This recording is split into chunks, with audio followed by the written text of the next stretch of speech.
Biblia inatuambia enyi watoto watiini wazazi wenu katika Bwana, maana hii ndio haki. Nani mwenye anaweza kujua maana ya haki? Labda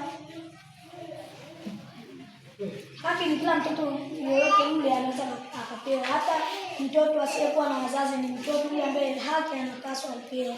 Amen. Amen. Tukija kwenye faida za mtoto. Mtoto ana faida nyingi. Unaweza kumzaa mtoto na baadaye akawa anaenda mwenendo mzuri, lakini baadaye akaja kabadilika na akawa anavuta bange, anacheza mchezo usiofaa. Lakini kwa faida unaweza kumzaa mtoto na baadaye akaja kuwa rais na akakusaidia. Amen. Amen.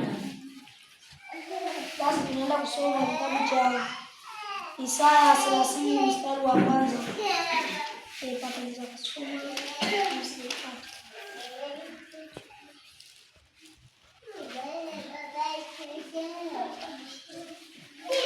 Ole wa watoto waasi, asema Bwana, watakao mashauri lakini hawayataki kwangu mimi, wajifunikao kifuniko lakini si cha roho yangu, wapate kuongeza dhambi juu ya dhambi. Biblia inatuambia ole wale watoto waasi, asema Bwana. Nani mwenye anaweza kaniambia labda mtoto muasi anawezaje kuwa?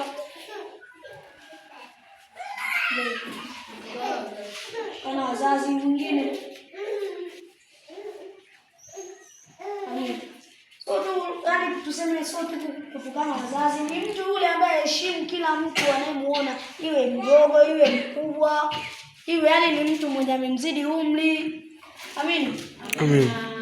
Mtoto muasi ni yule mtoto ambaye anafanya vitendo